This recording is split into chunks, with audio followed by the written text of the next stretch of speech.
not been counted, unquote. And while the Secretary of State has agreed to an audit of the election here in Michigan, one state senator also says that's not enough. Our Julie Dunmeyer spoke with him about his request and the reaction from the Secretary of State. Julie?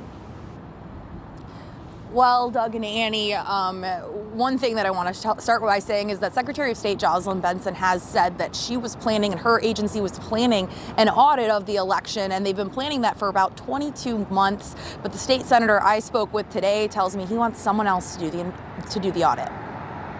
Concerns over vote counts and validity are swirling throughout our state. I think a full and independent audit seems like a real common sense approach to give citizens more confidence in the results. Michigan State Senator Eric Nesbitt says he wants to make sure the count was as accurate as possible. I think the vast majority of our county clerks, of our township clerks, of our city clerks, of our everyday election workers are doing a good job.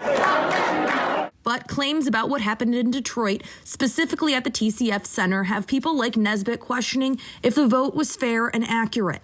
Secretary of State Jocelyn Benson saying in a statement, in part, an audit isn't designed to address those concerns, saying, quote, notably, audits are neither designed to address nor performed in response to false or mythical allegations of, quote, irregularities that have no basis in fact.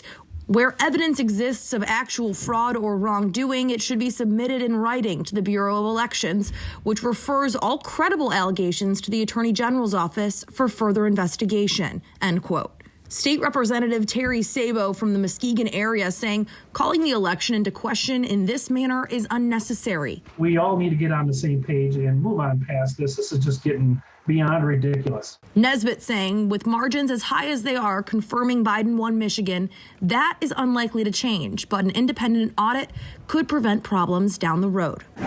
In Michigan, as we see about 150,000 vote margin, that's a substantial vote margin.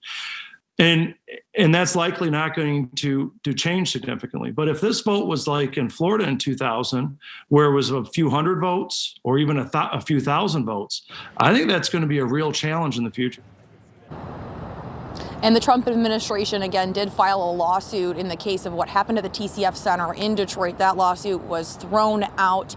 Also, a lawsuit here in Michigan was withdrawn today. I did ask Nesbitt if any of his Democrat colleagues in the state Senate had any input on this independent audit. He says he has not heard from them.